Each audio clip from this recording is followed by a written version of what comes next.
Cigars with the scent of potpourri, films we commit to memory. Crossing the felt ropes, watching from home on my TV, looking at all my eyes can see. They tell me I view obsessively. Hello and welcome to The Obsessive Viewer. We're a movie and TV podcast that covers a specific topic, be it genre, trope, movie, or show each episode. You can find more of our work at obsessiveviewer.com, and while every episode will always be free, if you'd like to support what we do here, you can become a patron at patreon.com/obsessiveviewer for tons of audio content, bonus audio content, including TV and book reviews, immediate reaction movie reviews, Patreon potpourri episodes, movie commentary tracks, and much, much more.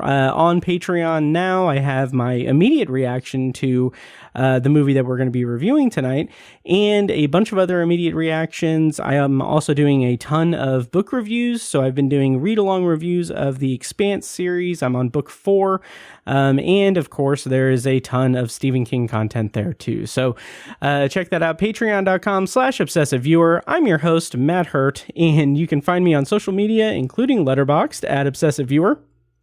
And today on the show, we're going to be reviewing Spider-Man Across the Spider-Verse, which is currently in theaters. And joining me to do that is returning guest, my IFJA colleague and friend, Joe Shearer, whose Letterboxd is letterboxd.com/Joe R. Shearer, and whose written work can be found at MidwestFilmJournal.com. And he also can be found on, the podcast. Jesus. Medium Cool, a movie podcast. Medium Cool, a movie podcast. How is it going, Joe? Welcome back to the show, and thank you for joining me tonight. Yeah, it's going very well. Thank you. We've got some good movies coming up. We're getting into the heart of the summer season, so yes, things are getting exciting, and it's a good time to be a movie fan, I think. Absolutely, and, certainly as the industry continues to kind of morph and evolve, I think we have a lot of good options for watching really great movies. So, absolutely, and hopefully today's entry joins that. I agree.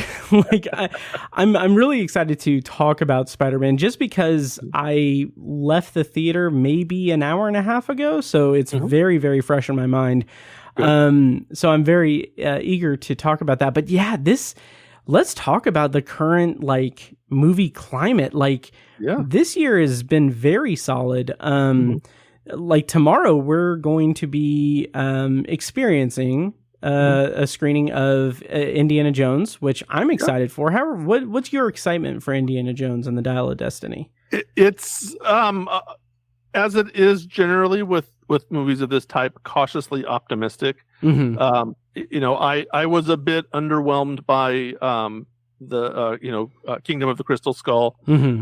I enjoyed it, but it had a lot of sort of ridiculous things that I didn't love, which I guess that's not to say that the other Indiana Jones didn't have ridiculous things. But I don't know. I guess as an adult, it annoyed me a bit more. The Shia LaBeouf factor was there. Yeah.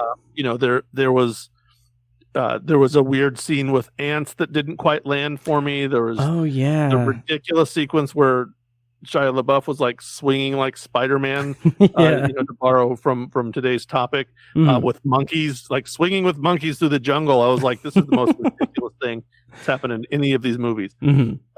But it wasn't without its charms. I mean, it's Indiana Jones still, and this one oddly is the first one not directed by Steven Spielberg, but kind of feels like a return to form just by seeing the trailers and what they're going for. Hopefully it's a love letter, a little bit more than it would be a cash grab. So, which I'm thinking is kind of where it seems like it's going. So, I'm keeping my fingers crossed that it's not an abomination, and it's it's worthy of the other entries of the franchise. So, that's kind of how I am whenever there's a new one coming out. I get excited and and then I'm like, oh, please don't suck. Please don't be terrible. I think that's a kind of a common theme for a lot of people. But, but I'm, sometimes you're disappointed and sometimes you're not. Yeah, that's true. I'm cautiously optimistic as well. I only recently, and when I say recently, I mean in the last like 2 years, only recently saw Kingdom of the Crystal Skull for the first time.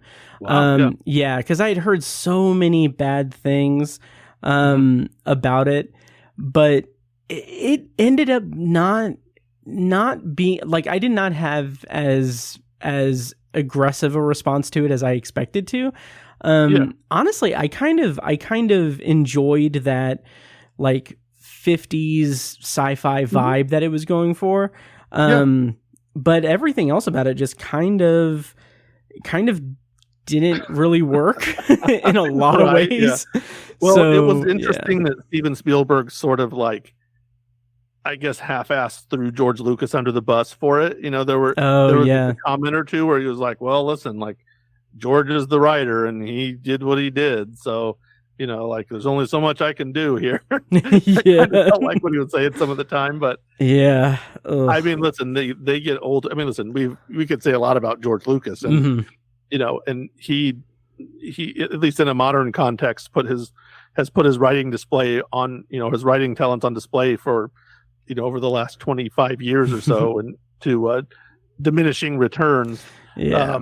So, you know, that kind of just is what it is. But you know, hopefully this one can be a little bit more and can pop up a little bit back to form. Like I said, I recall my review of that at the time was, I think the headline was something like, worse than the originals, still go see it. You know, it was like something like that. Like, it wasn't as good, but still it's worth watching. Yeah. It's not terrible. Right. It does a couple of ridiculous things, but what movie doesn't? Yeah, exactly. Especially in a modern context. Like, you know what would be good here?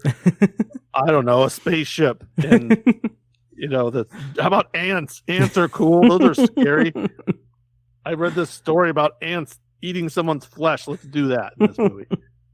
I guess that fits. Okay, sure. Yeah. But, nevertheless, I'm curious to see what happens. And then elsewhere we have, I mean, The Flash is coming out this week. I've seen it. I'll probably talk about it later in the episode.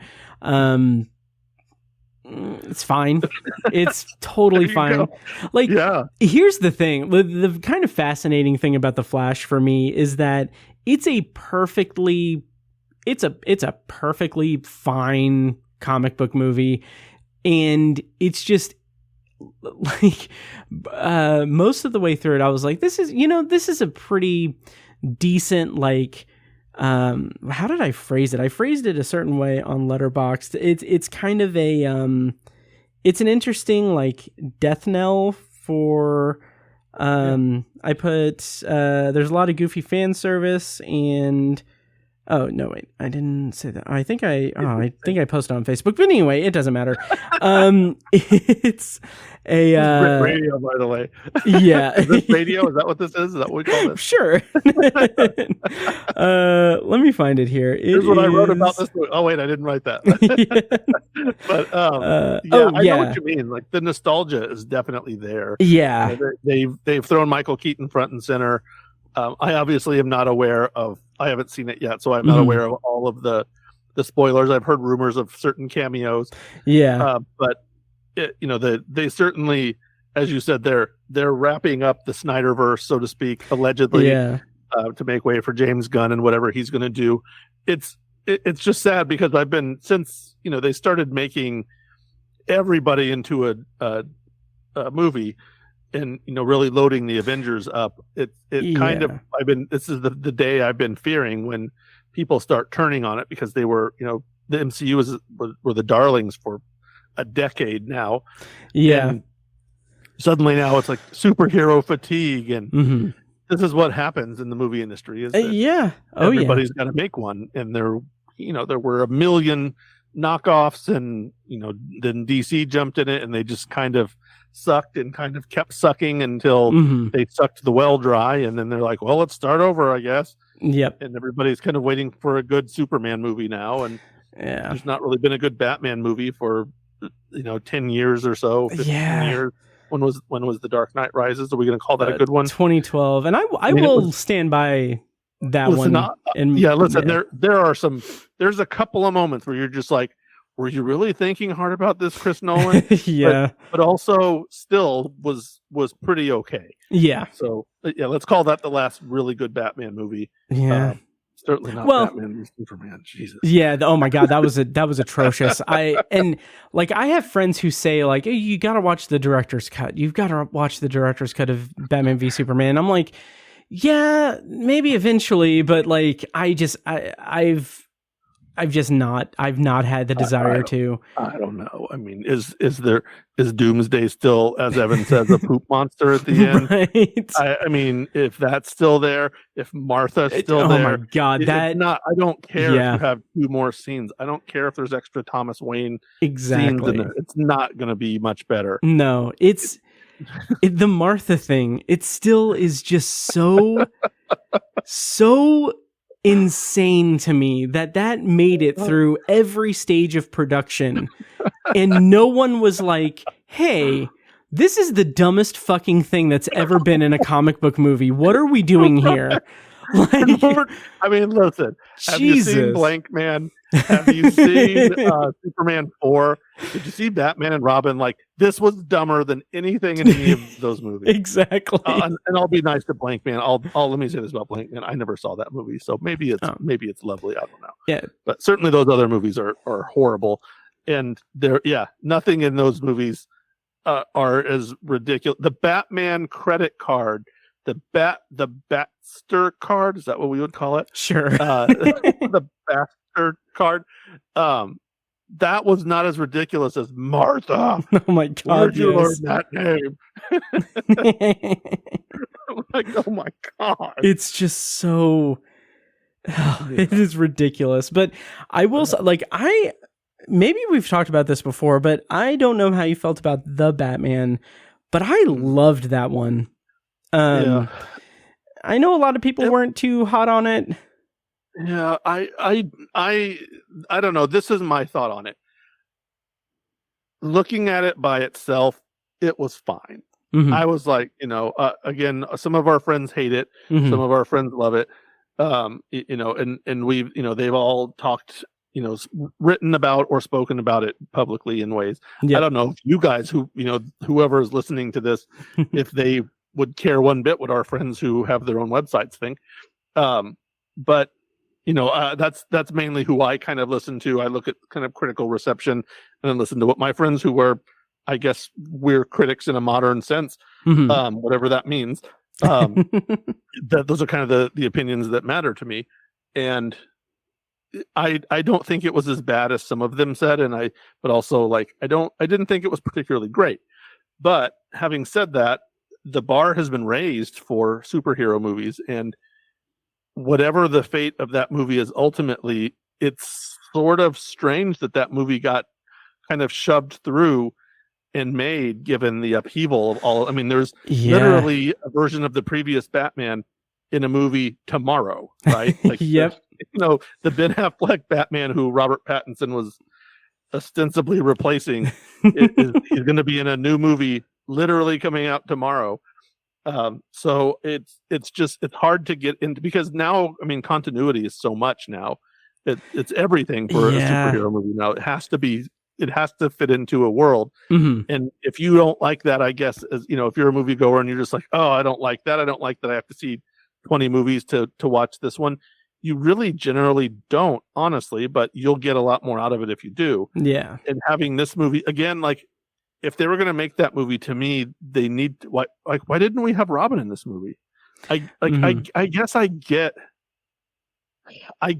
having Robert Pattinson as a setup, and I guess the idea would be a new franchise. But does this Batman fit into a world with Superman? I don't know that I see that.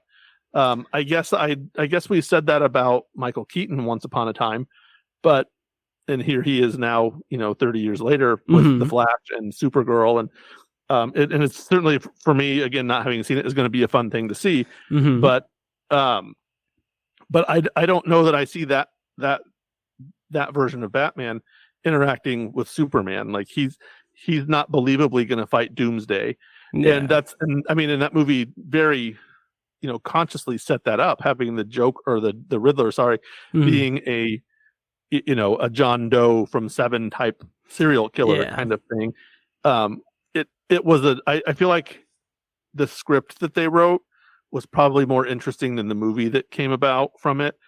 And it would have been very fun to see that movie as the Ben Affleck Batman, or whoever the next DC universe Batman will be. It would be fun. It would be very fun to have them, and maybe that's the counter programming that Marvel or that DC does to offset Marvel, is go the opposite direction, and instead of having everybody in every movie, having like different avenues and different like legit solo movies where different things are interlocked or mentioned. I mean, it was super novel in it was Batman Forever, I think, when there was a little quip about this is why Superman. No, I think that was Batman and Robin. There was I don't know. There was a crack about it was Metropolis in Batman Forever when Val Kilmer's Bruce Wayne was like, "Oh, the circus must be halfway to Metropolis by now."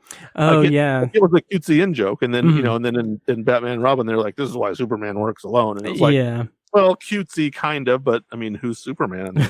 Right. And we never found out. So but I guess it was supposed to be Nicolas Cage, maybe.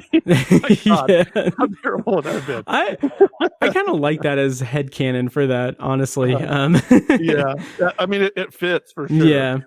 But it's maybe that would be a good counter programming, is solid, devoted individual movies where maybe they don't mention everything, then they just every now and then have a Justice League movie where it's necessary for them to get together, and it doesn't feel like there's an excuse as to why they're getting and that's what the Justice League and even Batman versus Superman felt like. It was a lot of like answering the question of how do we get them together instead of it being it's necessary for them to come together in from a storytelling standpoint. Right. Not like building toward it, just like I like the idea. I don't know how James Gunn's whole universe is gonna pan out, because like the movies that he's announced or like mentioned as the starting point for it definitely seems like it's kind of just on an unexpected wavelength, and doing something different, which I respect and everything. But but I also like the idea of him allowing Todd Phillips to rip off Martin Scorsese in his own little universe, allowing Matt Reeves to rip off David Fincher in his own little universe. Right. Like, that's fine. And I love the Batman, but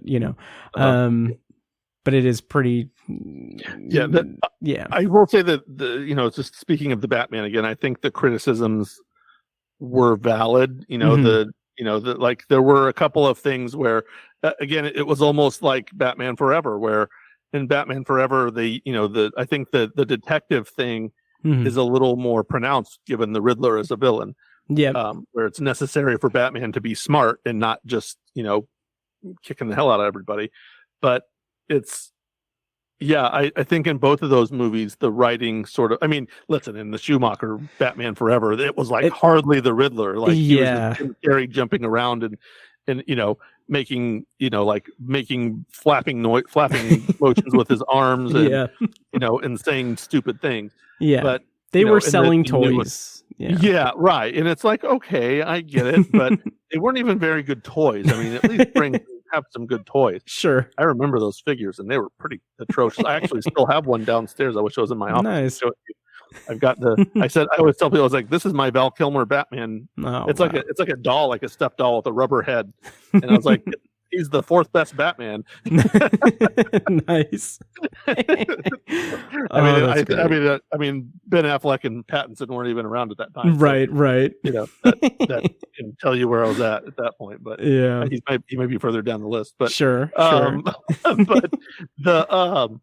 But it's just I don't know. It was still a little bit iffy. Though some of the writing was a little suspect, given the connections. That was like Evan was like, that was one of his complaints. Like, oh yes, like Batman was just the only one who knew Spanish, and it's like It's like, well, yeah, that seems kind of ridiculous. I mean, I don't know where Gotham City is at, but it seems like, sure.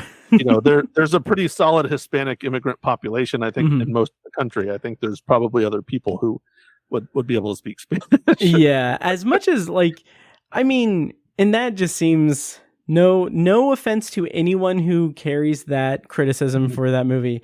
It didn't bother me really at all. Like I like it even as like comic relief when Penguin's like, yeah, world's greatest detectives, you guys are. You don't even know what this means and everything. I'm like, that's pretty freaking great, honestly. In such a bleak and dark movie, like that's good. What bothered me more was the odd climax in an arena, basketball arena or whatever it was. And it was just like after the Riddler had been caught, like, oh yes, it's an army of Riddlers. It's like, okay, I mean, like that's kind of ripping off some of the Nolan stuff from the copycats from, instead of Batman, it's the bad guys. It's like, I don't know, but it wasn't great, but so I'll say it wasn't great. I didn't hate it, but it wasn't great. But also I'm like, what are we going to, what is this going to lead toward? Is it going to lead toward, is James Gunn going to adopt Pattinson as Batman? If not, like, why am I watching this? And that's kind of how I feel about the modern movie. Even for a while, the Venom movies, the first one, I was just like, well, I mean, whatever. This is, it's a terrible movie. It was enjoyable in a lot of ways, but it's like, this is just that one of those movies where they're just like, we're just going to do whatever the hell we want, and then they do it.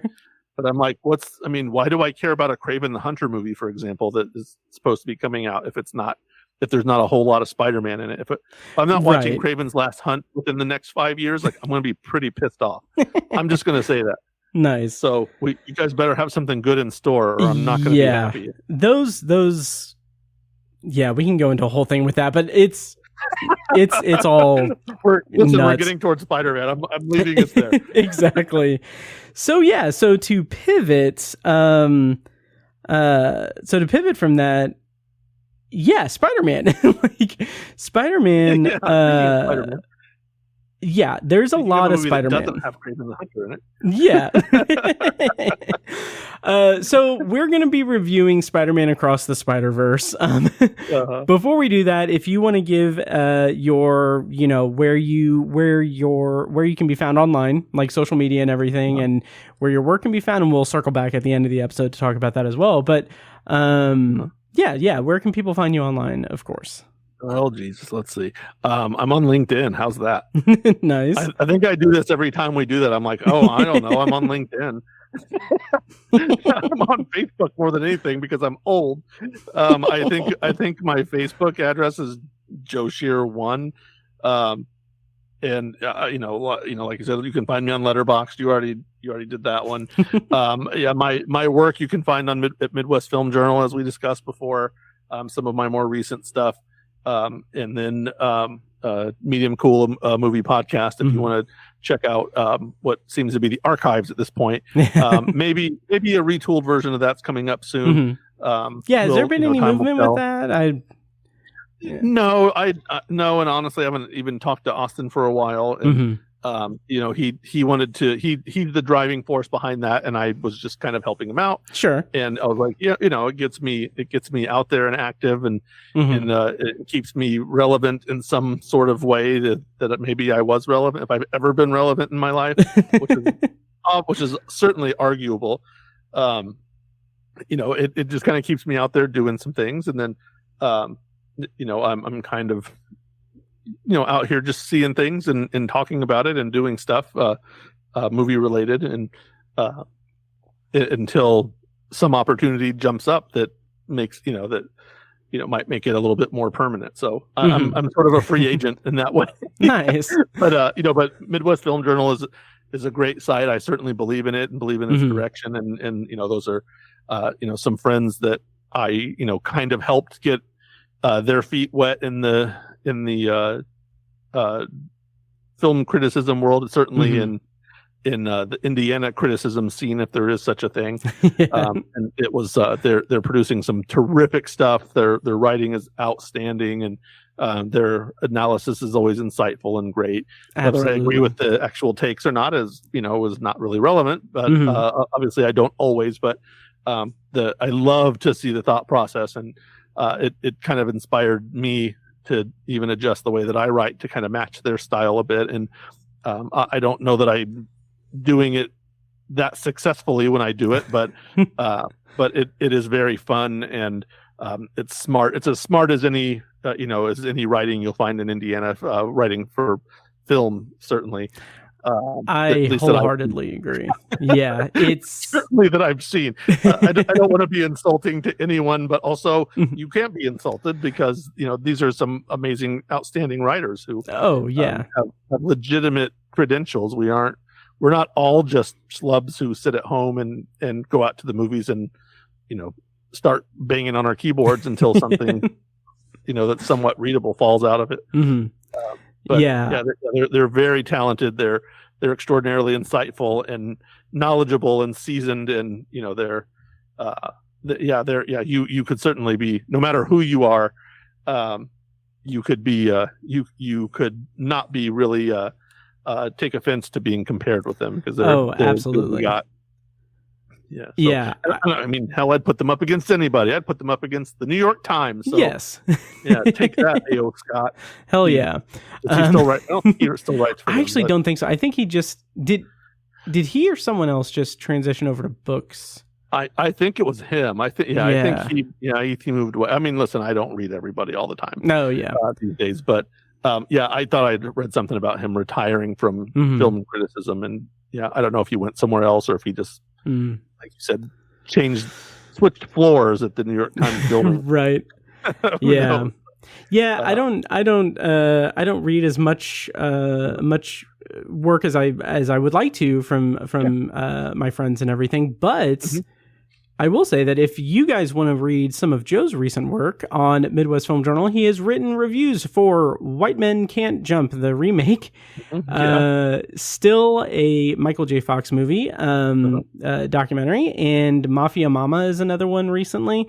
So yeah, how is Mafia Mama? I may have asked you this last time you were on, because I keep seeing the same damn sponsored post on Facebook, and I'm like, I don't care how she pronounced ganoche or whatever.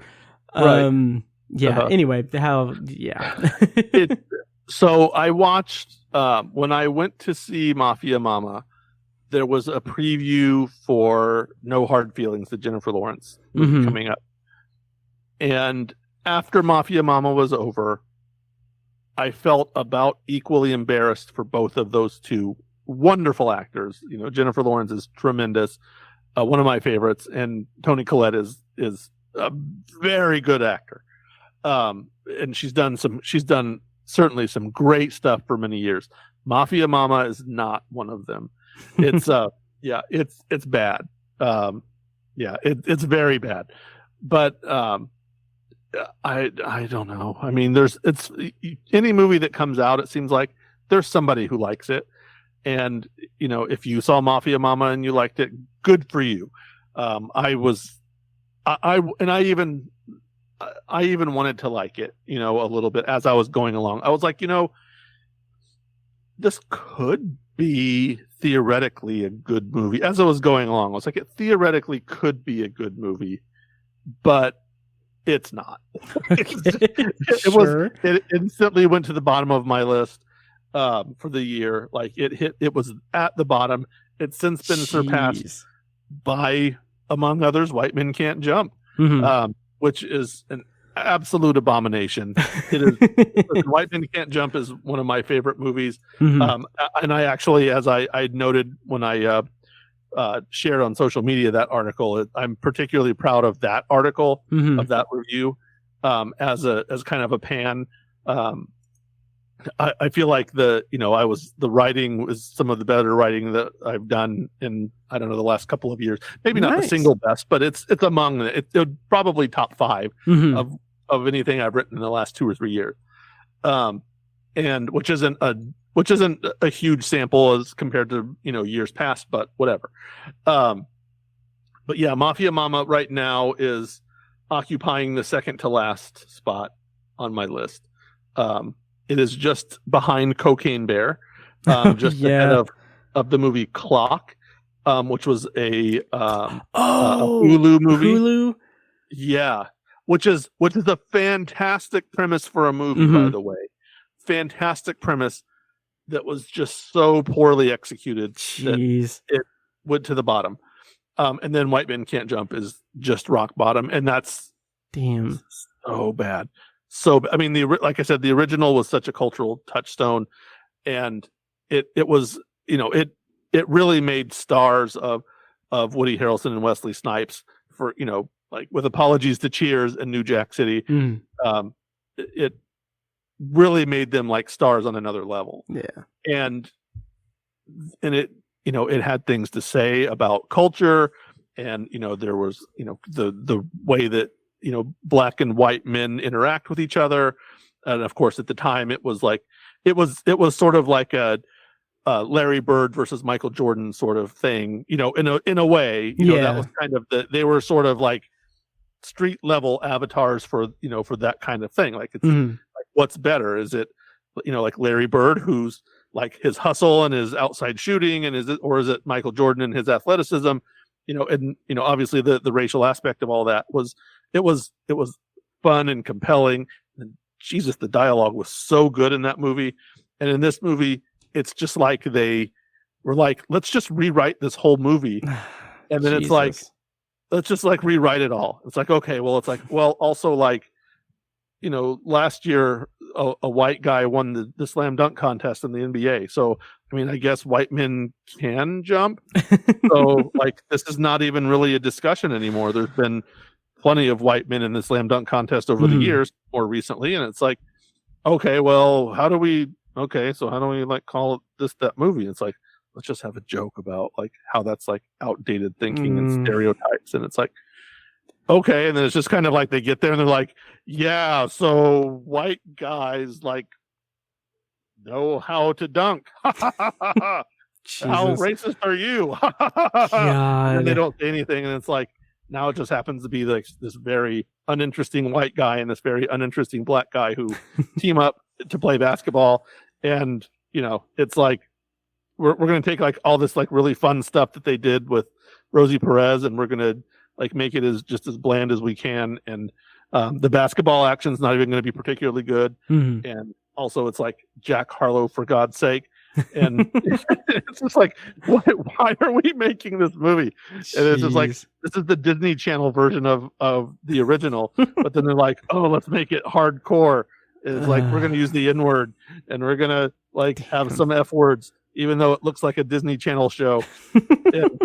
Like, it's going to be weird, and it's just weird and not fun or interesting. That's just so, it's so frustrating when like a studio, like, obviously, like, it's old hat at this point to be like, oh, you know, they're remaking everything, they're just, you know, they're just looking for IP. But like, it's so frustrating when it is when the business side of that is so transparent and so like in your face, because like, full disclosure, I haven't seen the original White Men Can't Jump. I have seen Three Ninjas, which is the 90s greatest basketball scene of all time. But that's the one I've been told. I haven't seen White Men Can't Jump, but I have seen Three Ninjas. Oh my God. Okay. Where are we going with this? but no, because Three Ninjas has one of the like most ridiculous basketball sequences ever. It's hilarious, and I do love that movie. That's one of my like favorite movies of my childhood. But anyway, here's the most emblematic thing about the remake versus the original. If you watch the original, there's a scene where you know, the idea of the original is that Woody Harrelson is a hustler. So he goes and he dresses like a stereotypical white dude. He has like this tie-dye baseball cap he wears backwards. He looks goofy, he looks nerdy, but he's a killer. Like, he played in college and he was a good player, and like he got a knee injury, so he couldn't like play in the NBA. And they kind of just like gloss over some of that, but he's a killer, he's a good player. And so he goes, and all these black dudes who were playing on the courts in LA think that like they see a white guy and they're like, oh, he's got to suck. Like white guys don't know how to play basketball. Mm-hmm. So he goes and he like sits and waits and gets in a game, and then like lets him get by, and he's like, oh, how about we put some money on it? And then he ends up like taking these guys for a bunch of money. Mm-hmm. So he hooks up with Wesley Snipes' character, and then they pull this hustle on all of Wesley Snipes' friends. There's the one scene where they're playing against this one dude, and he's like, so what happens is like Wesley's character Sidney Dean goes and he'll start playing, and like his team will be losing, and the more they're losing, the more he's talking trash. And he's like, you know what?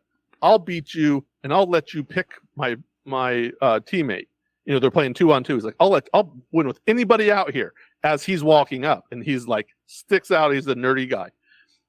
So he gets to this part, and Woody Harrelson's there, and he's like, okay. And then of course when he's like, we're gonna pick him, he's like, no, white boys don't count. And he's like, no, that's your guy right there. So then, you know, they're betting the money, and he's like, so the one guy is like, yeah, here's what I got. He's like, I got 300. He's like, no, the bet's 500. He's like, where'd you got? So he's like, hold on. So he like goes out to his car, and he like grabs something out of the glove box, and he runs around the corner, and he puts on like a pantyhose he puts over his head, and he's got a gun, and he's like going to rob the corner liquor store or the convenience store. So he goes in, he's like, give me your money. And the guy behind the counter is like, he's like this older guy, and he's like, Raymond, is that you? He's like, no, I'm not Raymond. And he's like, take off that damn hat, that ridiculous thing, and put down that damn gun. You know, so he's like, doing all this stuff, and he's like, hey man, there's some weird people out here. You need a gun. How about you give me 200 for this gun? So he sells him the gun he's trying to rob him with. That's fantastic. And so the scene ends with him, like he gets some money, and like it's a hilarious scene. He goes out, and then they end up like, as they beat him, like he realizes that he's been had. So he's like, I'm going to go to the glove box and get my other gun, and I'm going to shoot everybody. And it's this great scene, and like Wesley and Woody are like jumping a fence, and they like jump in their convertible and they ride off, and it's like iconic. It's like great moment. In the remake, they do it, and it's just like this generic scene. It's like, oh, we're playing basketball. Oh, we beat this guy. Now he's pissed, and he's like, I'm going to get my flamethrower. And it's like, what? He's like, yeah. And he comes out, and he's got a flamethrower, and the two guys like jump over the fence, and they jump in their convertible, and they do this like really lame recreation of that moment. And it's just like, my God, the best is like, what are we going to do? How are we going to up the ante? Instead of a gun, he's got a flamethrower. It's like, who the hell in the inner city has a flamethrower? Like, where do you get a flamethrower? Like that's what's frustrating about it, is that they'll see the IP, whoever is involved does not understand what makes the original work, and like that's across the board. Like so many remakes have done stuff like that, but this is so egregious that it's just it almost is like the people who made this movie, I don't know, maybe they saw some of the original. Mm-hmm. Maybe they had seen a movie before about basketball, and they were like, this is kind of what makes a good movie. It'll be just like the original, but also it'll be completely different. And it's like, you can't do both. But jeez. Yeah. So, but anyway, Spider-Man. So let's go ahead and go into our review of Spider-Man Across the Universe, or Across the Spider-Verse. We are going to do a non-spoiler and then spoiler discussion of it. So, if you want to avoid spoilers or anything, just check the timestamps in the show notes and everything. But Joe, before we get into the actual review and everything, let's talk more about White Men Can't Jump. I'm kidding. There is a plethora of Spider-Man IP in terms of movies and video games and everything, but I don't want to get us down a road of talking about every single iteration of Spider-Man. But how did you feel about Spider-Man into the universe, into the Spider-Verse? Into the Spider-Verse. How did you feel about that, and what were your expectations going into Across the Spider-Verse? Let me start just again without talking about everything and saying that Spider-Man has been my favorite superhero forever, since I was a child. He was nice. I collected Spider-Man comic books as a kid, starting in the mid 80s and early 80s, mid to late 80s. I love Spider-Man. Spider-Man is, I've told people that there are two, if you ask me at any point of my life, honestly, you can make anything in all of literature you can make into a movie. What are you choosing? I would say if I had two, I would pick the Spider-Man's Black Suit Saga, and I would pick Kraven's Last Hunt. Okay. Of all literature since the beginning of time. Wow. And that's just, let's just assume that every book ever made had never been made into a movie. Those are the ones I would pick. Those two. And I'm not talking comics. I'm talking anything. Wow. Those are just the two things that I would want to see made into movies. I still haven't seen the Black Suit Saga told appropriately. I got a facsimile of it that was, mostly frustrating, but whatever. Again, we're not talking about those specifically. Yeah. Having said that, I've loved most of the Spider-Man movies, even the ones people consider lesser ones. But Into the Spider-Verse I was a little underwhelmed by it. I'll be completely honest. It was fun. It was a good time. But I didn't get as excited about it as a lot of people. I didn't love the animation style. It was fun and it had some great things to it.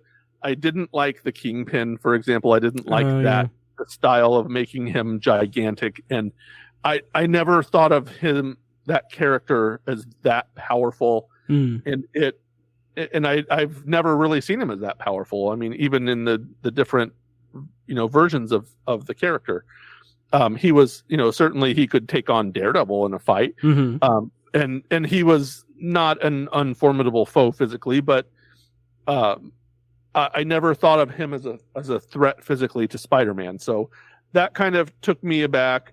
I enjoyed Miles Morales. I've always been a Peter Parker guy. But also, I'm like, Miles Morales is cool. And, Spider-Gwen is a fun variation of the Gwen Stacy character, and being Spider-Man. So going into this, I had heard a lot. I mean, of course, everyone raved about the first one. I saw it. I was like, well, it was fine. And then going into this one, I was still pretty interested in it. I love Spider-Ham, so I loved that he was included in the first one. Yeah. I didn't care so much about like the noir Spider-Man that Nicolas Cage did. I didn't care so much about some of the ones that that I knew a little less about, some of those versions of the character. Interesting. Okay. But it was a fun, it was a kind of a fun diversion. I looked at it as a little bit lesser than the MCU version. So, but I still get very excited about, I've gotten very excited about all three of the MCU version, films, and then of course the various other films the character's been in. But I was a little less hyped about Into the Spider-Verse. But okay. So that can lead us into my thoughts on this one. What did you think? So with Into the Spider-Verse, I was like, I wasn't it wasn't really on my radar as hard as it was on other people's radars. I love Spider-Man as a character. In fact, I'm not someone who grew up reading comics or anything, but I did watch like the 90s cartoon. Yeah. And it's interesting because like you talking about the Black Suit Saga, that's the whole Venom storyline, right? That's the best version of that outside of the comics. That's the best version of that story. It might be better than the comics version, honestly. Oh wow, nice. But, it's funny because like I remember, and this is a slight tangent, and then we'll get into the review, I promise. But I remember like if I could canon events in my life in terms of media. We have like me experiencing, like I was a huge fan of Power Rangers, and the Green Ranger saga when I saw it, I was like, I didn't know you could do that. Like, he's like a White Ranger, he's evil and he's going to become good and everything and all that. And then like at some point in that area, I had another canon event where it's like, Venom in Spider-Man. It's like, it's like that just imprinted on me. Like interest in that type of storytelling where it's like these superhero storylines and everything where they're equally matched and in they're kind of opposite sides of each other, opposite, morals and everything. It's really, I don't know. So anyway, I just had that thought. But anyway, Into the Spider-Verse, I ended up loving it. Just the heart that it had, and like rewatching it recently, how it boils down to like, it doesn't matter who's wearing the mask. It doesn't matter who's Spider-Man. It's just what you do. Like, you're Spider-Man, like anyone can be Spider-Man. And that is just such a beautiful sentiment. And it has one of the best Stan Lee cameos because of that reason. It's like, it is beautiful. And then Across the Spider-Verse, my anticipations for it were like, okay, I have no reason to think that they won't deliver on this. The only thing that I was a little bit nervous about is multiverse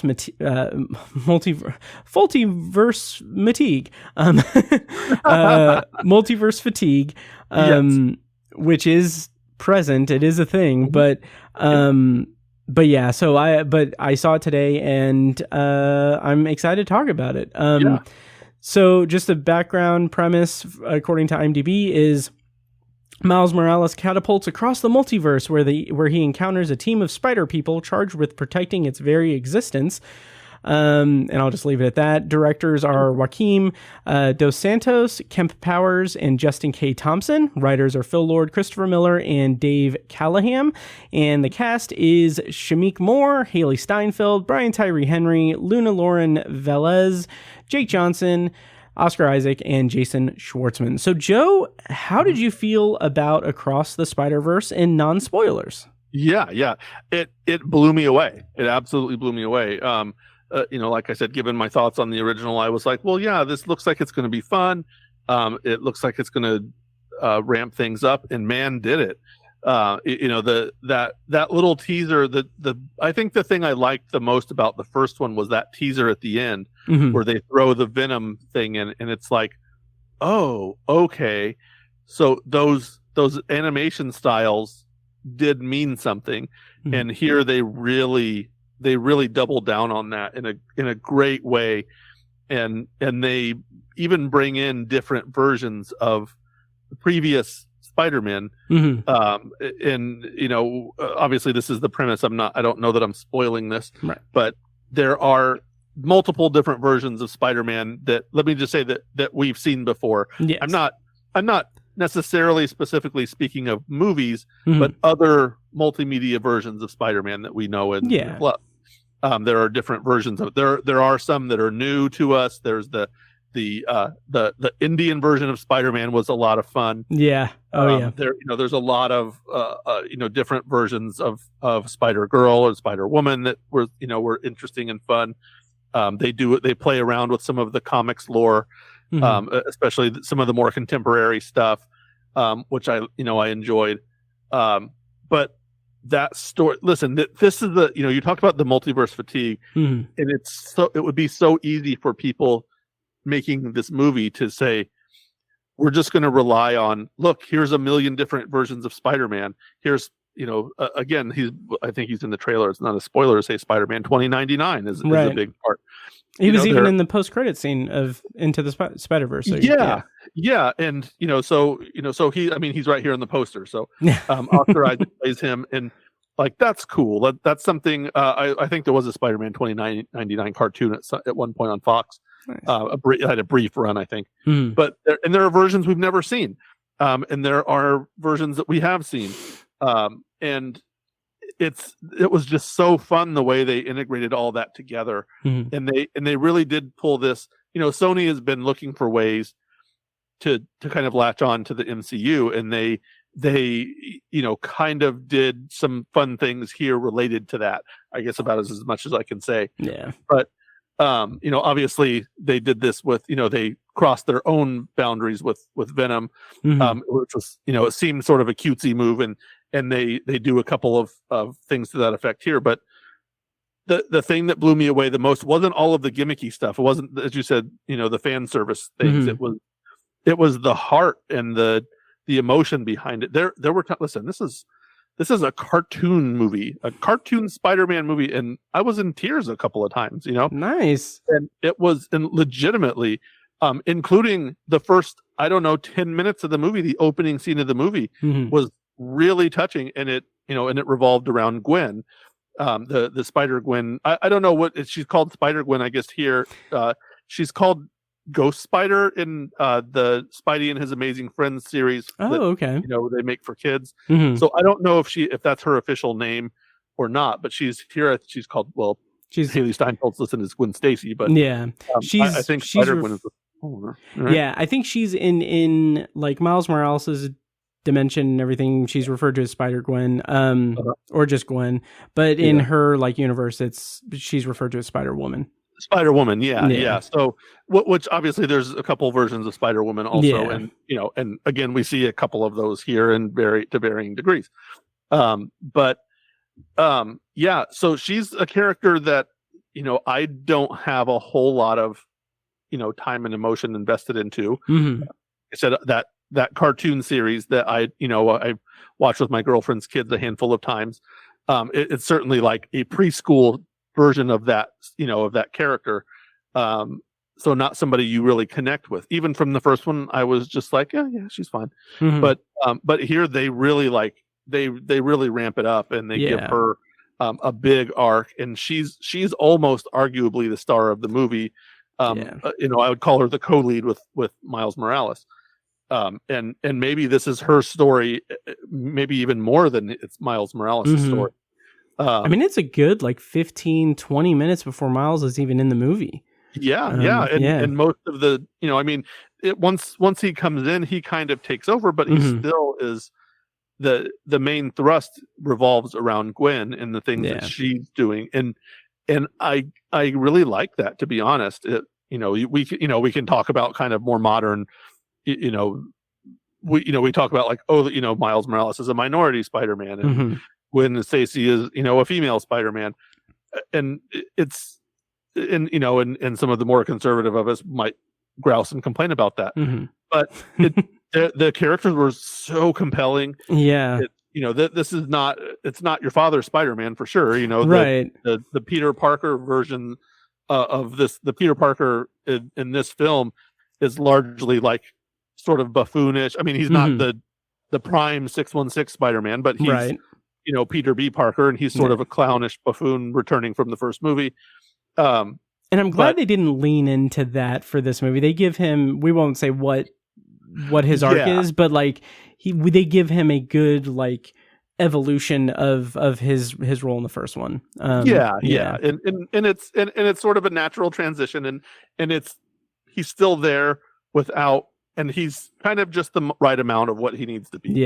He almost was a little bit too much in the first one for me, but I think he's just he knows his role in this movie, and he doesn't try to do he plays a larger role more toward the end of the film as things kind of, let's say, twist a little bit. But it's still the right amount of Peter B. Parker, with some very fun other cameos from other versions of Peter Parker, other versions of other characters. So, it's that emotion that they really captured that is really what's most remarkable, is just that they don't rely on the gimmick of the multiverse of Spider-Man. Totally. They have a role, and again, that's building off of that Fox series in the 90s with Madam Web and the different versions of the character they had there later on. And Madam Web, I don't think is even in this movie, or is she in this movie? I don't remember. If she is, I don't. She's not a big enough portion of the movie to be. She may have been a cameo that I may have missed, but but it's but that idea of multiple Spider-Man, and there's dozens to hundreds of them potentially that we see in bits and pieces, or more directly and overtly we see more of some of them, but the reason that there's a lot of them is there's really a reason behind it. It doesn't feel like, look, here's a Spider-Man, oh look, here's another Spider-Man, and look, here's a funny version of the same Spider-Man. Right. there's a reason for them. There's a as we meet these Spider-Men in this context, there's a reason why they exist, and they're sort of like guardians of in a lot of ways comparable to Doctor Strange. They're guardians in a way of protecting space and time and ensuring that certain events happen the way they're supposed to. And again, I'm trying to be as vague as I can be because right. the details of that are very important to the story. Yeah, and also are sort of a fun nod to the multiple iterations of Spider-Man over the last 20 years or so. Oh, absolutely. It's kind of a nice little nod to that. But, oh yeah, I feel like you can't really make like it's what's interesting to me is that we've already had like a multiverse Spider-Man with the MCU, but like even then, like this is something different. This is them charting like a different path in terms of exploring a multiverse and everything, and it's interesting. It's interesting. Yeah, I want to be careful to not spoil things, but let me just say they managed to tie in, in certain ways to that too. Yeah. And it's fascinating. It even goes back, it builds on what Spider-Man No Way Home did. And I told my kids as I was coming out, I watched this with my kids, and no, I didn't. I watched this with my girlfriend's kids. My kids did went and saw it on their own. I told them, I was like, this might be better than Spider-Man No Way Home. And listen, Spider-Man No Way Home was my favorite movie of, what was that, last year? 2021, I think. Yeah. Yeah, it was my favorite movie of that year. Nice. I put that number one, and all of my contemporaries, my snobby contemporaries and IFJA and other friends who guffawed and rolled their eyes at me, they can go suck it, because I love that movie and I will always love that movie. Totally. Yeah, and I no apologies to anybody who's like, oh, it's lowbrow, or like, go screw yourself, because that movie was awesome. Oh, absolutely. And this is right up there with it, and it's not a retread. It's not it's not just an animated version of it. It's its own entity that also has a healthy respect for what they started doing in that movie, and they built on it to make it even richer. This movie makes Spider-Man No Way Home a better movie just by its existence, because by the things that it does. Yeah. And it's just terrific. It's just a terrific movie. So it is currently my number one movie also this year. But nice. Listen, it's only June. There's a lot of time left. And maybe somebody can overtake it. But it's my first 5-star movie of the year. Nice. And I have no qualms or no shame in saying that. So yeah, so that's just kind of that's how I feel about it. It's that good. So sweet. I think I'm gonna land on a 4.5 out of 5 stars, which is nothing to sneeze at. Obviously, it's near perfect. No, not at all. I did have some issues with it here and there, but that's mostly stuff that'll be made up. Like it'll be made up in the next one. And it's funny, like I really, really enjoyed this movie. There are things that it did that, now it's my turn to skirt around spoilers. Sure, but there are things that it did that called back to the first one, to Into the Spider-Verse, and to almost to the point where there's certain elements of this movie that's kind of the inverse of that, and the places that it goes with that, like the subtext of it is kind of remarkable, and it's something that kind of knocked me on my ass. And I'm just like, I was so surprised in that, like, in the kind of latter half of the movie, with the direction that it went into and the kind of themes that it explored with that. And I was just kind of gobsmacked by it. I was absolutely gobsmacked. So we'll talk more about that in spoilers, but in addition to that, I did feel like this, and I recorded an immediate reaction for Patreon, like on my way home from the theater. So I apologize for the repetition of this, but there is a but to it. Like I hate, like I vehemently oppose this type of criticism with this type of movie. But this is the first 2-part movie where I felt like maybe it's a little too contingent on it having another part.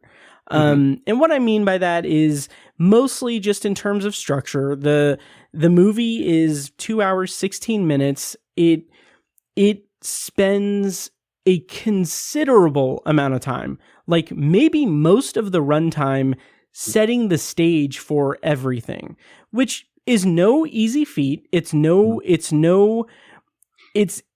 needed because of what they're working with and everything. But by that last like 45, 30 minutes of the movie, I'm like thinking like, okay, I'm a little discombobulated in terms of like, where are we at in the story? Is this the climax of the story? Because if it is, it's kind of weak. If it isn't, why do I feel like I'm ready for it to end? So it's kind of a little bit disappointing to me that I'm just like, I wasn't fully immersed in it. And what's crazy about that is where it does go in those latter parts of the movie, I'm into on like the conceptual level, and I am I am ready for the next movie. But I just didn't like how in the moment I'm thinking and wondering like, okay, where are we at in the movie? While also simultaneously being like, oh my God, they're doing this in this movie. This is interesting. So it's all kind of it's a little up in the air, but that's like the only thing I can really point to that would be like a criticism. And it's a criticism I hate. Like people saying like, oh, Dune was half a movie, or whatever. Or Infinity War was half a movie. It's like, no, it wasn't. No. Right. Yeah.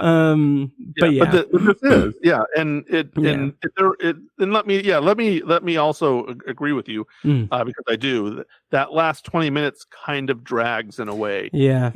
Because its structure is different. There's not an actual like real climax, or if you want to call that there is a climax, there's just such the denouement, the like that falling action at the end is so long and drawn out, but it's also like setting up sort of a cliffhangery ending. Exactly. Like but it spends a lot of it's disconcerting because you're expecting. I mean, listen, we're how many Spider-Man movies in? Oh Jesus, yeah. 3, 6, 7, 8. This is like 10, like Spider-Man quote unquote solo movie. We come to plus dozens of other superhero movies where we expect a certain thing to happen in a climax, and it doesn't really happen that way in this movie. It's really just more of a like, here's some exciting things that happen scattered throughout, and then here's some really like brainy and heady kind of concepts that you have to get, and then here's some more like, here we're going to explain what's really happening here, and then now the movie's over, the end, to be continued for more, and so you're kind of like, oh wow, really? Like, it didn't have a big action set piece at the end, but it's also okay. That's again is a gutsy thing to do at the end of a Spider-Man absolutely movie, and not have a giant effects driven. I mean, it's animated, but it just didn't have that. It had this kind of like cerebral setup for the next movie, and also. This is not a movie for young kids. I took my girlfriend and her kids. We all went to see this, as I touched on earlier.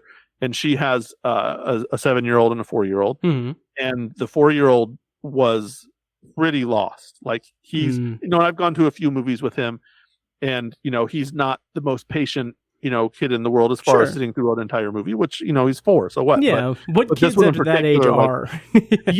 And by halfway through, he was like not really caring about what was happening in the movie. Now her 7-year-old, Sawyer, he was into it and really liked it and sat through the whole thing. But a younger kid, if you're a parent thinking about whether to take your young kid, if they're younger than say 7, you might wait until it's streaming or something because they might get a little, especially with one this long. I mean, maybe you're it'd be wise to say if you're not taking them to the live action versions, maybe don't take them to this one, because this is not a, let's say, I mean, I don't want to say it's not kid friendly, but it's the themes are a little more over or a little over their heads. It's not certainly not inappropriate for kids. Oh, absolutely. It's just the themes are maybe a little over their heads. It's kind of complicated when you're dealing with like, why are there 100 Spider-Man in the scene, and right, and like, what is this Spider-Man like? Is this a good Spider-Man? Is he not good? Like, why are these Spider-Men chasing each other? And what so there's a lot of that. But so kind of take caution taking your younger kids, kids to see it. Right. Yeah. So, one thing I do want to bring up is, speaking of the villains, bad guys, is their choice of a main villain. Yeah. Certainly works in this context, but is, he was a character I wasn't even aware of until the 90s Spider-Man. Spot. Yeah. And he was such a minor character and such a joke in this movie through much of the movie, and he's this character he feels very real as a villain because he's this character who, like most of the Spider-Man, villains, they're a science experiment gone wrong in some way, some scientific accident that led to superhuman powers. And this character in particular is very blundering and inept in a lot of ways, and kind of fits. He's sort of a stereotypical choice for Spider-Man to be able to handle, right? Like, if we want to go back, I don't know, to the Amazing Spider-Man with the Rhino character. Oh, Jesus, Well, that's the thing. Also, like so that was kind of a little bit, I guess, not confusing, but that was part of why I was a little bit troubled with the pacing, because we have like this 15 or so minute like introductory scene with Gwen Stacy, and then we get Miles Morales, and then we get him with Spot, and I'm like, okay, they're reintroducing Miles, and I'm just like, are they doing another like, quick villain thing to reestablish Miles? And then like, I'm thinking like, okay, this is a big chunk of movie that is being introducing to these characters. And then from there, it leaps off to like, oh, Spot is a major villain throughout the movie. That's not really a spoiler for anything, but and it just felt a little bit, like I said before, a little discombobulating, that it was just, it just felt like they did the work in terms of building that character up. Like I have no qualms with that. But it just felt a little bit front loaded with exposition. So I'm curious if rewatching it will kind of make me not be too hard on it.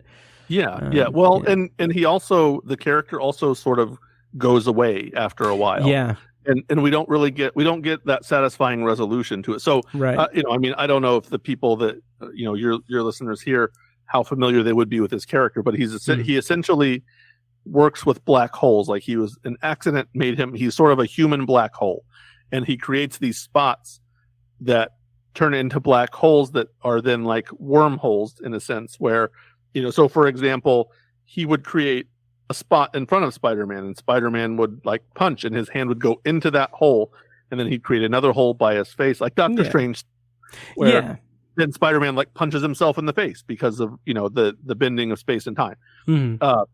And so this is his power, and he, of course, at the beginning has no real concept of how to use it, and so then he soon finds that there's, through Spider-Man kind of defeating him, he is in a way like inside of himself, which is an odd thing to discuss in a child's movie. But, the dynamics of that and the potential things you can discuss with that can go very adult. But he ends up in this weird sort of paradox that allows him to then become more powerful and learn about himself and how to control his powers. And there are some, just like saying that, it makes me realize some of the parallels between that and Miles and the other versions of the character and learning how to use their powers. But he slowly becomes more dangerous, and again in a way, a kind of unwitting way, that he's becoming more powerful, and he doesn't realize kind of the consequences of this power.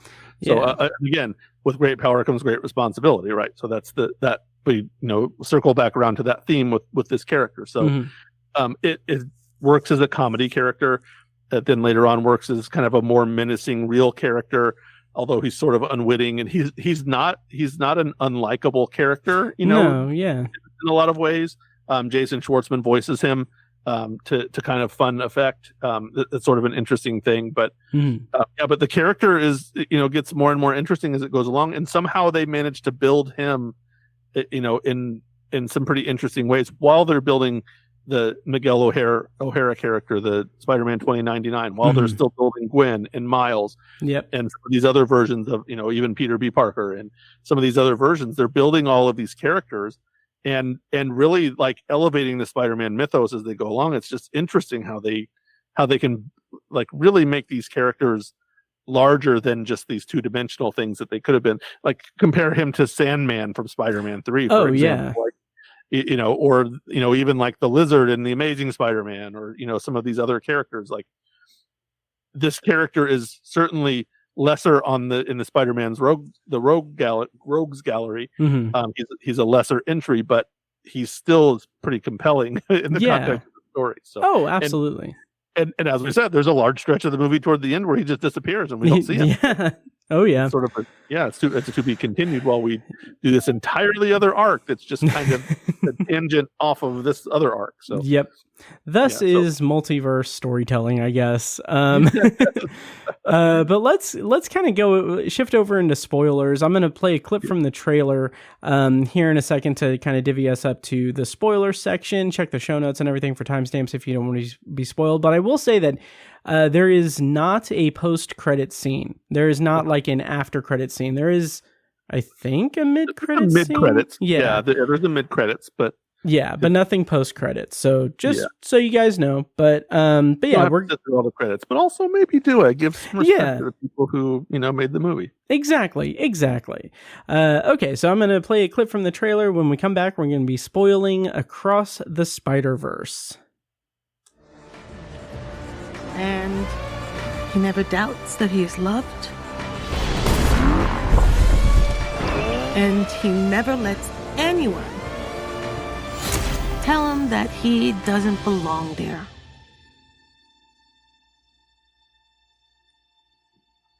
You gotta promise, Miles. I promise.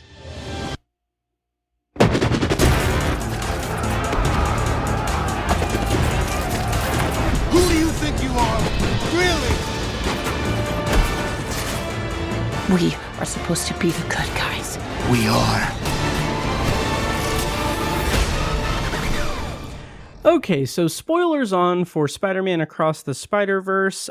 Joe, the first thing I want to bring up is the thing that, like, I'm gonna put on my my bleeding heart liberal douchebag hat and everything, but the thing that really just kind of just surprised me and amazed me is how this movie is, like I kind of hinted at before, it is sort of the themes it's playing with and everything kind of boil down to the inverse of the themes and undercurrent, the subtext of the first movie, in that in the first movie, everyone can wear the mask. That everyone can be Spider-Man. Like, it doesn't matter.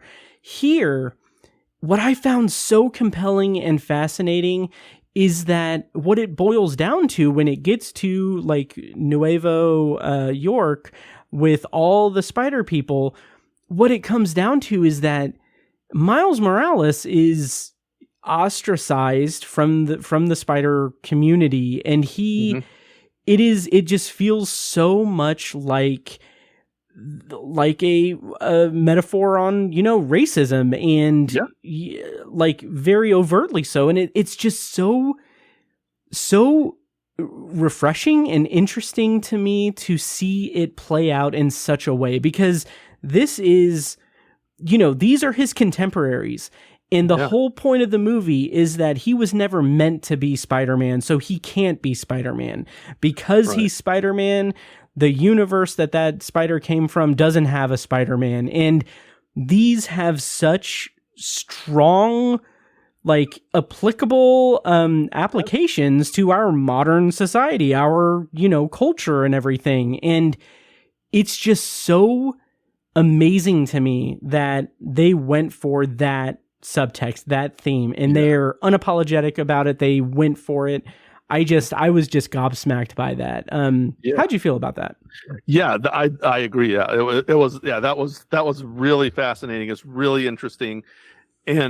But to me, it plays into the essence of Spider-Man, and that's the imperfection of heroism, and the inherent guilt of heroism also, that and even and I'm obviously I'm not covering the racial aspect of that, although to your point, that certainly is a part of it. That certainly is a major part of it, that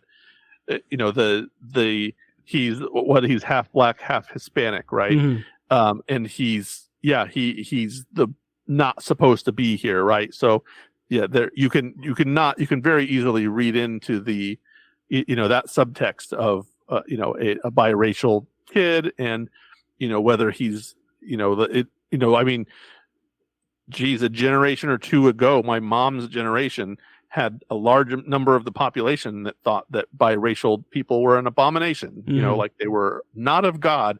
There are still people in the world, in this country, in my city right now, who think that. And that's absolutely a major part of this movie. And I mean, you can argue that there are multiple Hispanic Spider-Men in this movie. There's an Indian Spider-Man. There are multiple female Spider people, Spider women, Spider girls. And I think both of those terms are used in the movie. Yeah. There's an Asian Spider girl. There's just any number of all races are represented, but it is still interesting that this version of Spider-Man that gets that that kind of stigma. So and I'm certain that's done intentionally, but also and also as sort of a kind of quasi meta argument for people who were like, Spider-Man's not black, in that version. This is just like the woke mob doing their nonsense. And and you know what, this movie is certainly a large screw you to them. Oh, absolutely. But again, I want to I'd like to make this like expand the argument into a larger context of that Spider-Man, as you said, there's that version that they're kind of adapting that Batman theme of anybody can be, like, the mask is what's important, like but also it's a symbol. This movie, it's the symbol, but also like what's behind the symbol is also important, because the kind of the twist of this movie is that the Spider-Verse, the Spider-Verse, what I don't remember what they call the group of Spider-Men who were like protecting. So I mean, and the notion is, here we go for spoiling it. The notion is that across the universe, across the multiverse, the Spider-Men have to ensure that certain events happen, that Gwen Stacy dies, that Captain Stacy dies, and that Spider-Man experiences this loss. That Uncle Ben dies, in the different, like, that Spider-Man has someone close to him die in in a way that will inspire him or her to become the Spider person they were supposed to become. Yeah. And there's absolutely a poignance to that, because that, those are some of the stories that the comics version of Captain Stacy, his death was such a and it was, it was not captured quite as poignantly in The Amazing Spider-Man, but sure, it was still captured. It was captured in an effective way, and also referenced directly in this movie. Yeah, which made me absolutely geek out. But seeing the comics version, there were comics panels from the original 1970s, I think, versions of that story, where where Peter Parker had this great respect for his girlfriend's dad, who was the police captain, and it's like something that almost like brings me to tears thinking about that. Nice. The poignance of the story where, Peter is Spider-Man. He's living this double life with Captain Stacy and dating his daughter, and they're like, they have this whole thing. There's all these adventures, and then there's the day that he dies saving a child from Dr. Octopus. and as he's dying, he calls Spider-Man Peter as he's dying. Like, he's just like, Peter, take care of Gwen. And it's not that kind of nonsensical way that it happened in The Amazing Spider-Man. It was so touching. Like I think maybe I almost cried reading it as a kid. Like, that was such a powerful story that he knew, and like, he knew who he was. And also, he just didn't tell anybody because, you know, like, even as he's technically supposed to be looking for him, he's like, oh yeah, this is my daughter's boyfriend. Like, I figured this out, but I'm going to protect him because I also realize what he's doing. And it was such a great story. And the guilt associated with when Gwen does die later, that it's like this promise that he broke, you know, that he couldn't save her. And that's such an integral part of Spider-Man as a character, is just this. God, that's awesome. You know, it's like, am I doing the right thing? Like, you know, is this whole thing, like, I'm trying to do the right thing. And every time I try to do the right thing, something really bad happens. And, you know, and there's just this sense of guilt. And I was saying, while people were panning the Amazing Spider-Man movies, how Spider-Man central trait is guilt. And everybody was like, well, no, he's not as fun, and he's, you know, emo and blah, blah. I'm like, bullshit. Like, this is what a modern Spider-Man would be, is he would be sort of he's Andrew Garfield. He's like most handsome man in the world who's an outsider. I mean, okay, you can find some problem with that, but, you know, like, he was the most good-looking loser in the world, but still, like, he captured that kind of loner sensibility and the guilt of not being able to do enough, or that his personal life is being ruined while he's like being a hero, and it's not glamorous. And that's kind of what this movie ends up getting toward, is that Miles Morales is, you know, like, he loves being Spider-Man in some ways. And it's, you know, and it's great. And all these people are, oh yes, like this is like what every kid wants. Like, I'm going to be Spider-Man. Yeah. And then you find out when you are Spider-Man, it pretty much sucks, you know, on every level. And, you know, and here Miles, you know, the Miles version, you know, of course, loses his uncle. And then the big twist, of course, is like that his father is the one who's got to die now. Yeah. And like, not only can he not save him, he can't be allowed to even try to save him. And, you know, and to the detriment of the entire universe. And so, again, just goes right to the essence of Spider-Man as a character. Yep. And it just, like, it hit me just perfectly, right in the right spot. And again, for anybody who wants to cry about the woke Spider-Man, the black Spider-Man, and the girls, it's like, go screw yourself, because you don't obviously understand the character. Right. Go find out what the character's about. Yeah. Here's a little experiment. Just for a second, can you hear anything right now? No. That is the sound of those people's opinions not fucking mattering. Like, yes, it is. If your takeaway from this movie is that it's woke because the central characters are people that aren't you, that aren't like us, then you have, like, there's, like, your opinion just literally does not matter. Like, you don't have a place in, like, in a critical circle of this movie, in a conversation about it. Like, it's mind numbing. Like, that's where I'm at with the world right now. Like, if your default is to throw this, like, amorphous magic word that Republicans have co-opted to disguise their racism and bigotry, saying something's woke.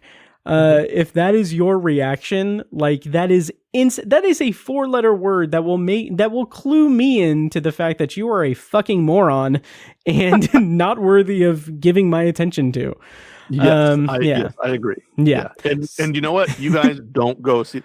Let's do your boycott of this movie. Yes. Go ahead and boycott this movie. Don't go see it. We don't want you to see it. We don't want your $10. I mean, Sony would disagree. Right. It's not. I mean, I don't see any of that $10. So Sony would disagree, but I don't even want you to spend your money on it. Exactly. But I will say also, I am a shameless self-promoter. So go to patreon.com/obsessiveviewer. Yeah. If you're a Republican, please give Matt Hurt some money. Yes, I'm going to start. I've joked about this before, but I'm going to start a special $35 tier. $35 a month gets you all the, like, unwoke stuff that Obsessive Viewer does. So please give me $35 a month for your, insecurities and ego. Anyway, that's the great thing about this movie. And then, you go into, again, the versions of Spider-Man. We see Tobey Maguire. We see Andrew Garfield. Yes. I mean, these are not new scenes. These are clips from the previous movies. Yeah. We see the spectacular Spider-Man from the 2010s, I think. Do we see the 90s Spider-Man? Probably. He's probably in there somewhere. I'm gonna go see this again Friday. Nice. And I'm gonna be looking for it. But we also see the PlayStation Spider-Man from Insomniac Games, and I'm like, that is one of my go-to open world games. Just swinging around New York while I'm listening to an audiobook or a podcast. Like that is what, like that and GTA are the two like video games I play. And I was just like, that is just so that's a nice thing. And then we also get the Donald Glover cameo as the Prowler, and like to get into the whole the history of it and everything, the significance of that, like that lingering look at Miles when he stares at Miles is like so interesting. Because correct me if I'm wrong, because I haven't done my due diligence, but my understanding is that Donald Glover campaigning to be Spider-Man in a live-action movie.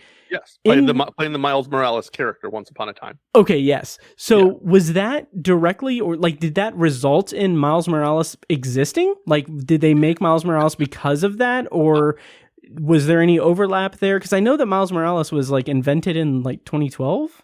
Yeah, introduced.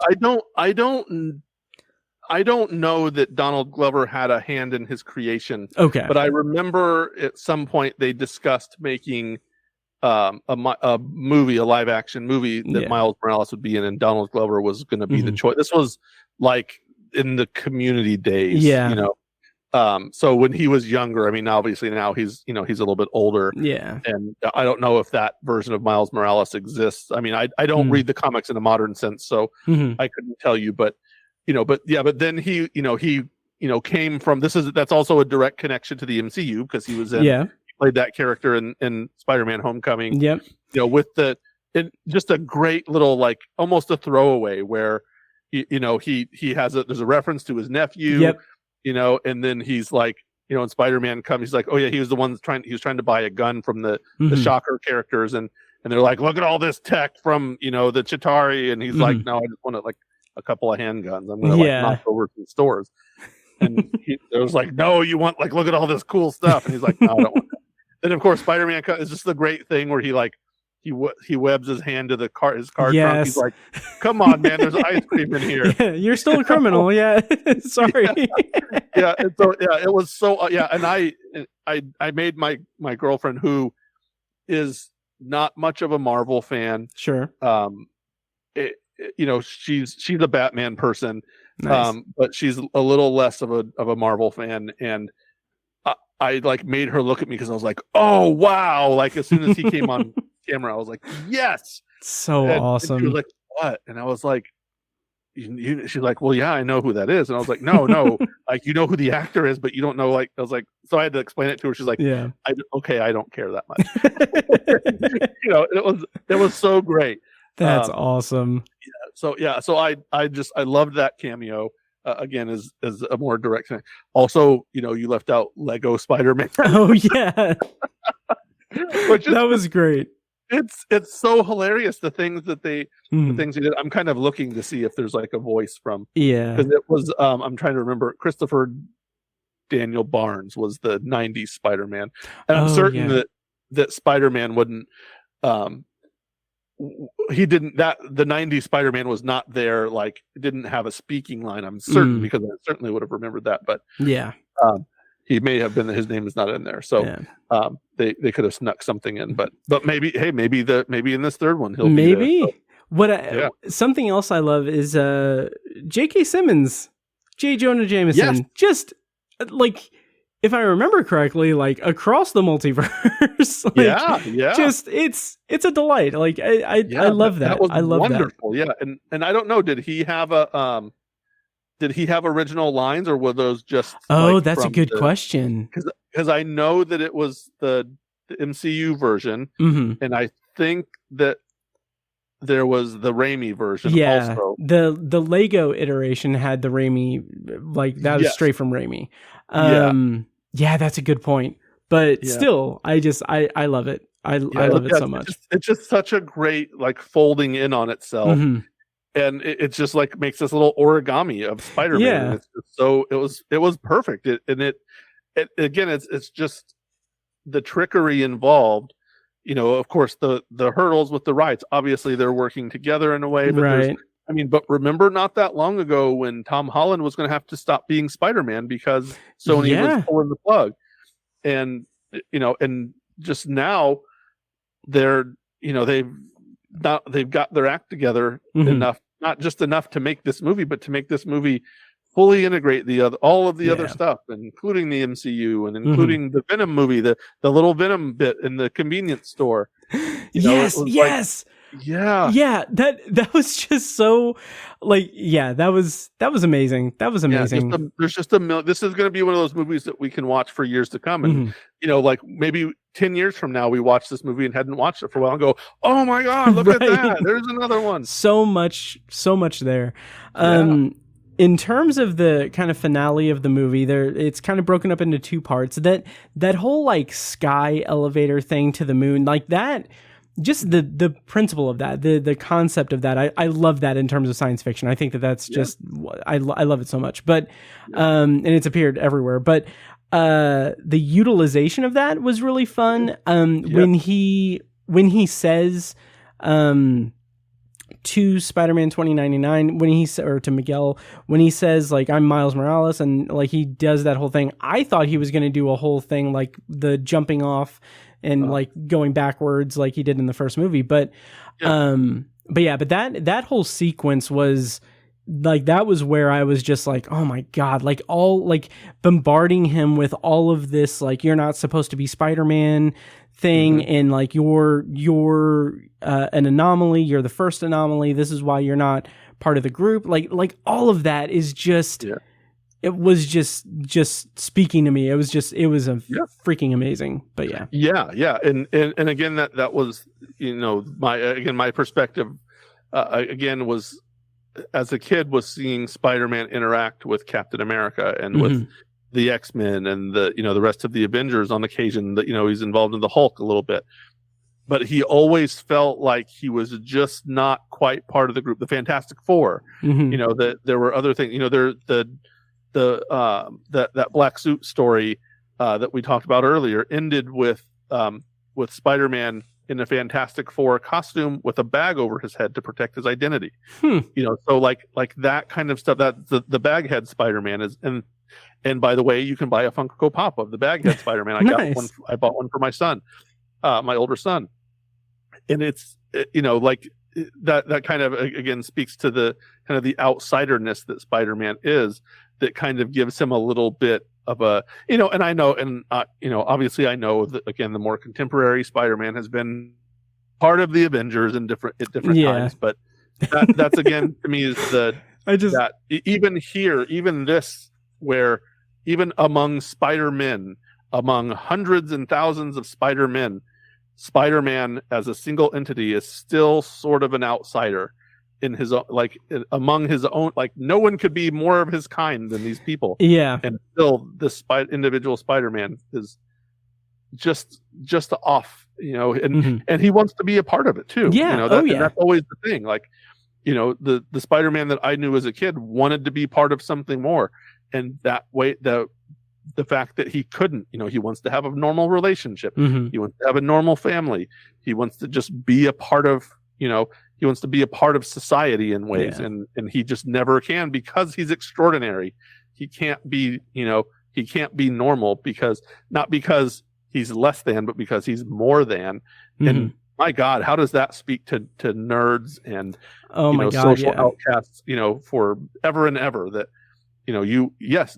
sure, the reason that you can't conform to everyone else is because you're better, not because you're less than.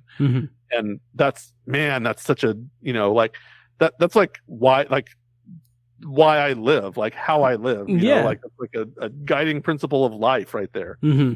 So yeah, so just the way that they incorporated that was just incredible. Absolutely. Another pun, I suppose. Yeah. Yeah.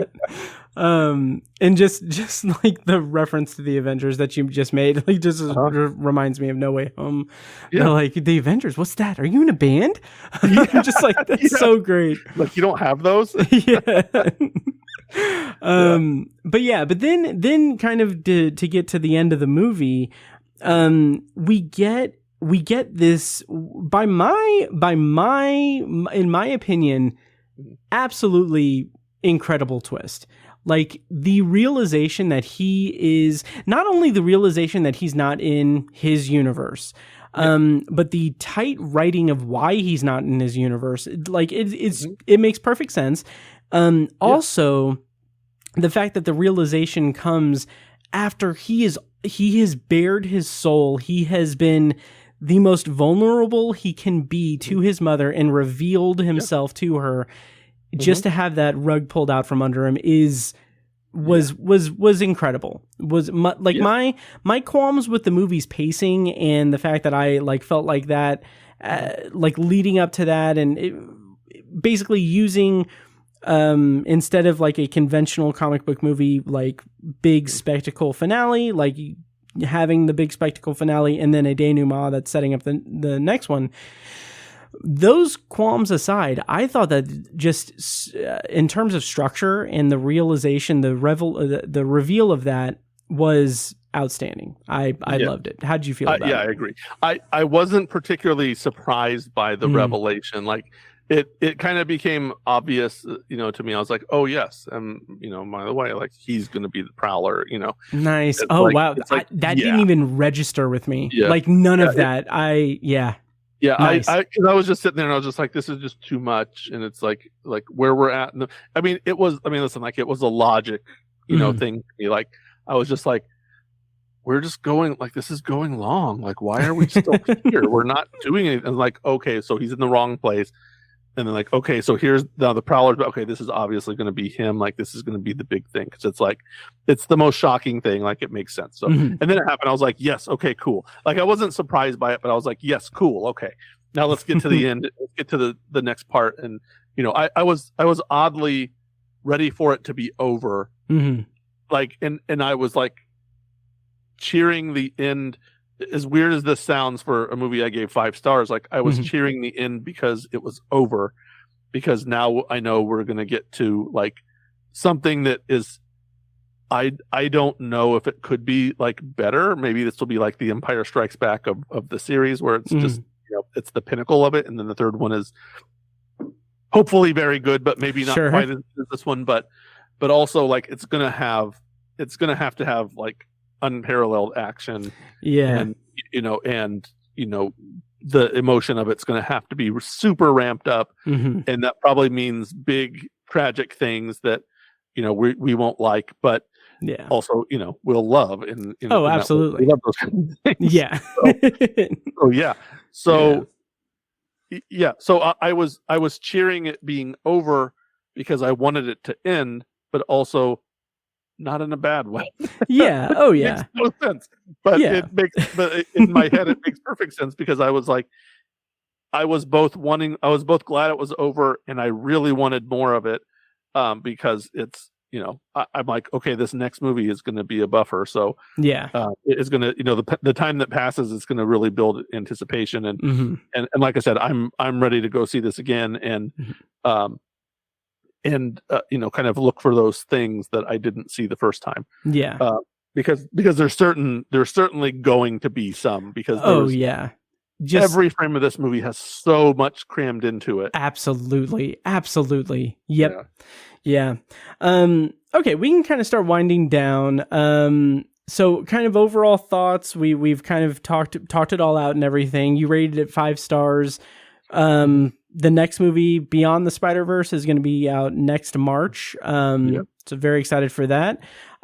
Where to kind of wind down the review, where would you rank it in terms of Spider-Man feature films. Yeah. Well, I kind of touched on this, but I think Spider-Man No Way Home is the best of all of them, and I'm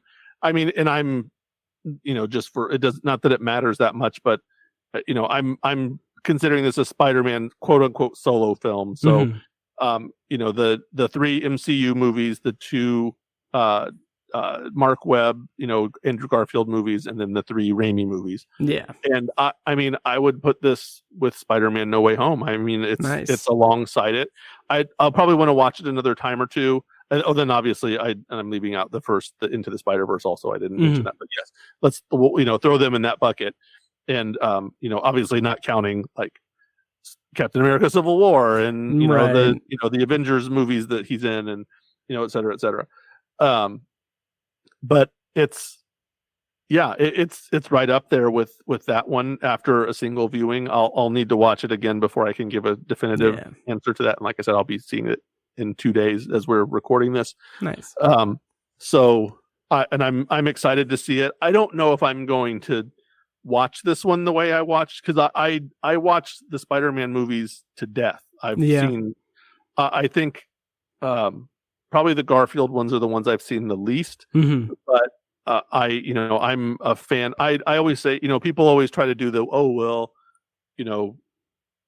somebody's the best Peter Parker and Andrew Garfield's the best Spider-Man. I'm like, I'm of the opinion, honestly, that Andrew Garfield is the best Peter Parker and Spider-Man.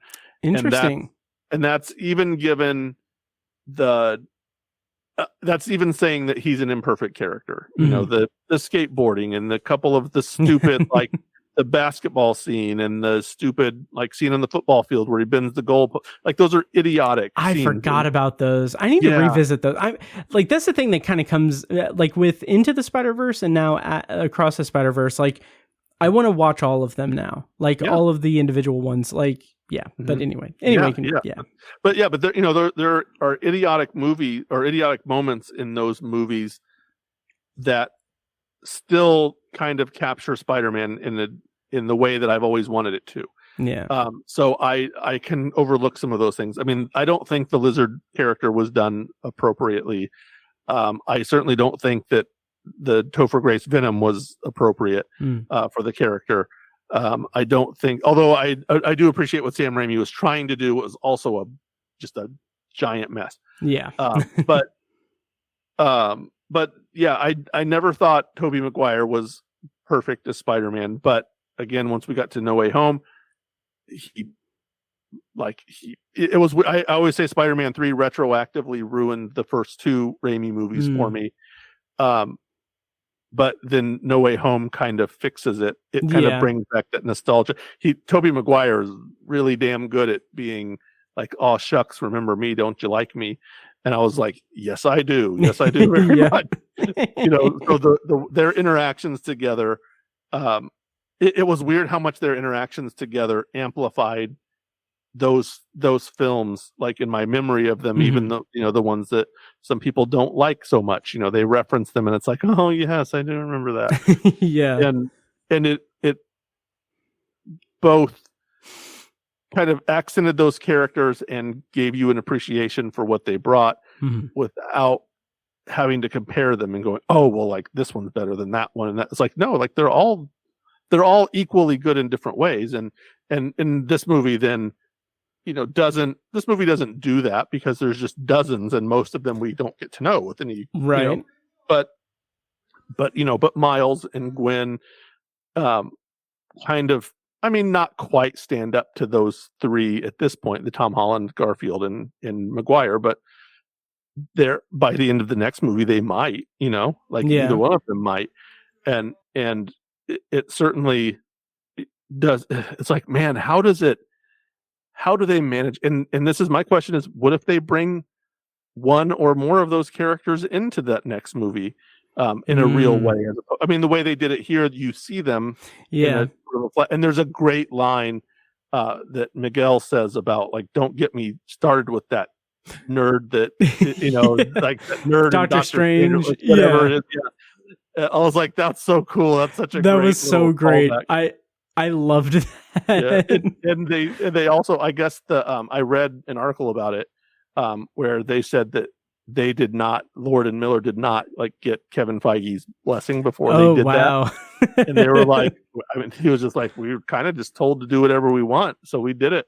Nice. And, you know, we were like, we didn't think he would mind, and I guess like, you know, I was like, oh yeah, that's like super cool. But yeah, but yeah, it was just like awesome. great. It's so great, like that, just little smart lines like that. That you know, and I get like in a modern context that a lot of us as movie viewers are attuned to that more than, you know, in the past that would have been such like a little cult moment that only a few people would have gotten. Yeah, and I appreciate now that it's, you know, it's sort of a warm fuzzy kind of moment, because it kind of unites us all as cinema appreciates the cinema. I don't know, cinephiles, lovers of cinema.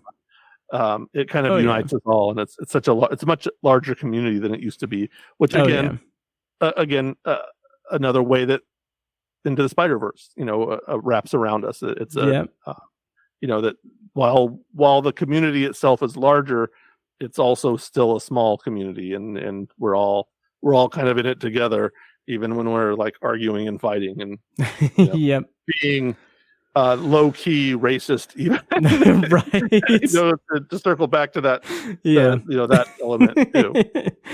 Yeah, absolutely. Well said. For me, I would probably rank this. I mean, I have such a soft spot for the second Raimi movie. That was like that. Yeah. I mean, that goes back to, like, I was in high school. I was working at the movie theater. I would like, I got to see it the night before, and it was just, I think, no, I didn't, because the first weekend I worked at the movie theater was the weekend of Spider-Man 2, and it was a madhouse. But anyway, yeah, I love Spider-Man 2.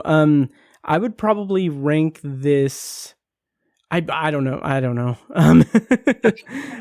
It's hard to do when you've seen it once and when it's fresh, because you know, I remember being a kid and it was like every movie I saw was my favorite movie of all time. Like, that was such an awesome movie. Yep. And then you watch it later and you're like, yeah, no, not really. But then you're like, you know, Three Ninjas, that basketball scene, like, yeah, maybe. Yeah, like, it didn't have the basketball scene that the basketball scene in The Amazing Spider-Man wasn't as good as the basketball scene in Three Ninjas. Okay? Right. Jesus. It's funny you mentioned Spider-Man 2, because my story for that movie is that the weekend that it opened, I got asked to do a story about Indiana's drive-in, Central Indiana's drive-in. Oh, nice. And so I traveled to the Tibbs drive-in. I don't know. I assume most of your people live in the Indianapolis area, but there were 5. This was 2000.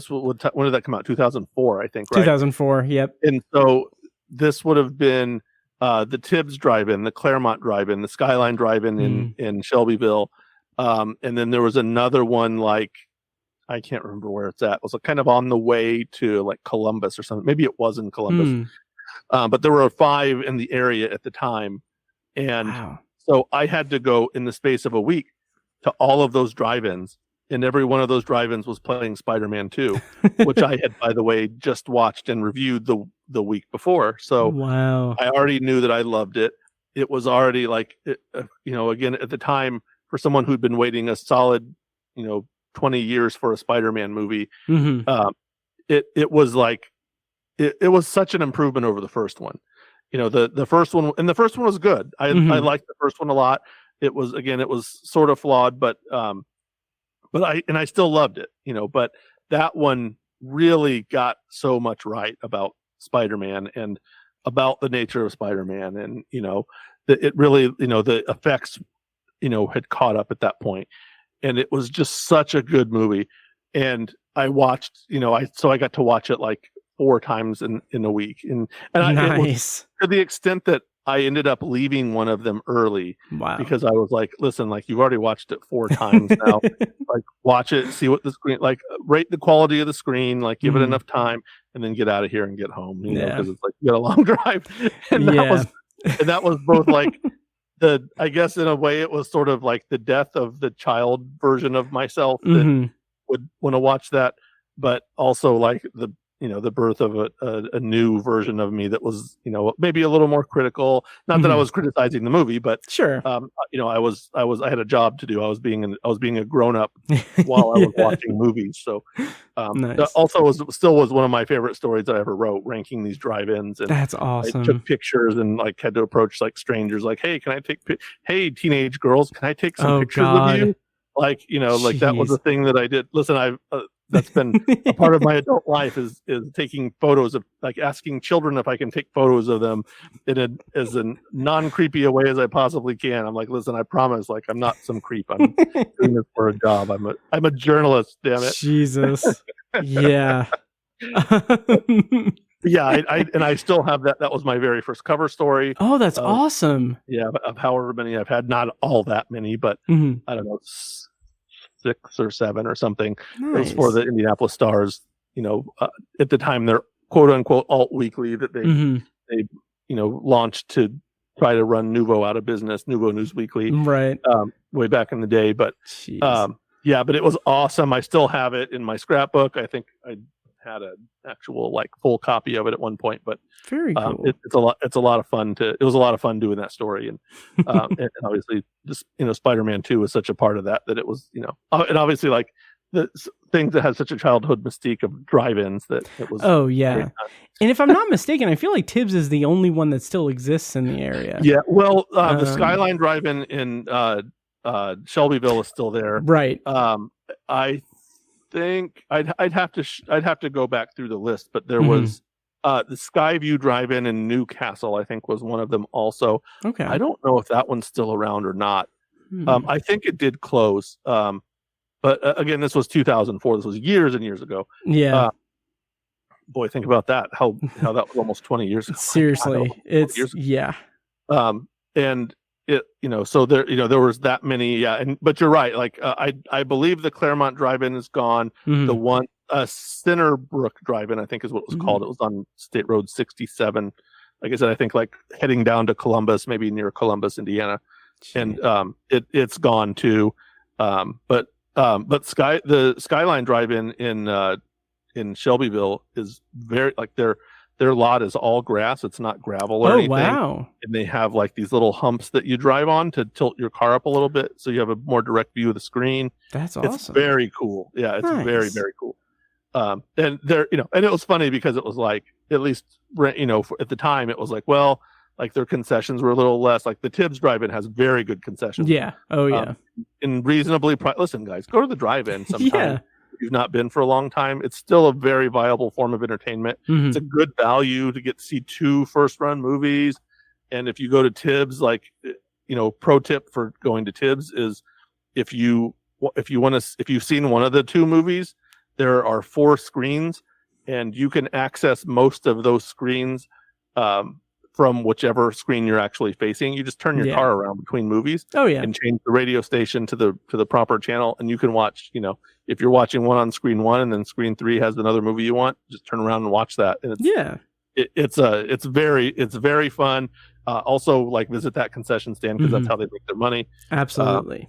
And keep those people in business. I do remember at the time they were talking about, sorry for this aside, but you're fine. They were talking about one of many that I've had tonight. But they had, I remember because I talked to the people who owned the Tibbs Drive-In at the time, and they were planning on closing because they were converting to digital projectors, and the old film projectors were going away, and they thought there was no way they'd be able to afford it.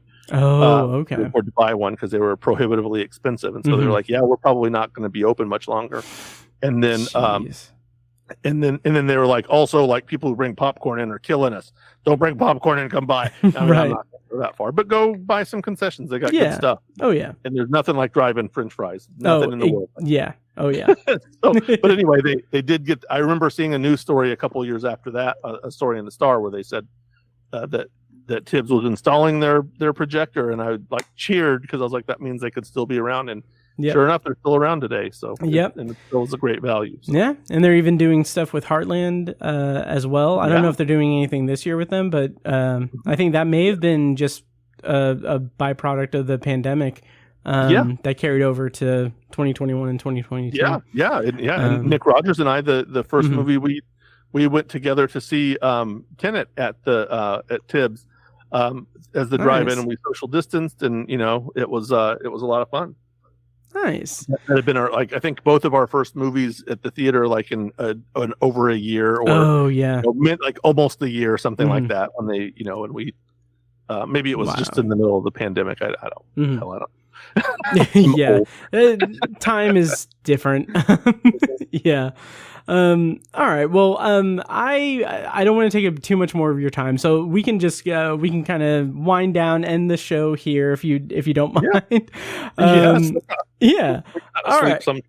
Absolutely. Okay. Well, thank you so much, Joe, for joining me and chatting with me. Looking forward to seeing you at Indy tomorrow. And hopefully it's good. We'll see some Indiana Jones and yeah. And before we go, if you want to give people where they can find your work online on your social medias and everything, just go nuts. Yep. Come find me on Letterboxd. Joe Shearer. That's SHEARER. I don't know. I don't even know what my thing is. My actual you have it. Do you still have it there? I do. And I have to give a mea culpa here. Listen. Just look in the liner notes. Is that what you call them, the liner notes? The show notes, and that's why I need to apologize, because I was looking today, and your username is Joe R. Shearer. And in the show notes for episode 393, I have it as Joe Shearer, so it goes to a dead page. Well, thank you for that. Yeah, so by the time everyone's listening to this, that will be corrected in the 393 show notes, but Joe's Letterboxd is Joe R. Shearer. So there's that. Come find me on Facebook. I don't know, find me on LinkedIn, find me at Midwest Film Journal, of course, as I mentioned before. Nice. I'm going to be jumping on there soon and writing a few more reviews. Sweet. And then other than that, just kind of follow me around. Jeez, that sounds like a big ask of people. This is I'm just some random white dude. Like, follow me around and watch and listen to me talk about movies and my kids and whatever nonsense is going on in my life. It's much less interesting than I'm trying to convince you that it is. But it's still a good time. Yeah. I mean, I'll bore you to death about stories of movie screenings and whatever else I've done over the last 20 years. But hell yeah, I've officially entered that stage of life where I'm like the old guy sitting in his recliner telling you about the good old days. Nice. Well, I still have my youth, so I aspire to be you. Well, thank you. Everybody else in the world's like, my God, no, get away from him.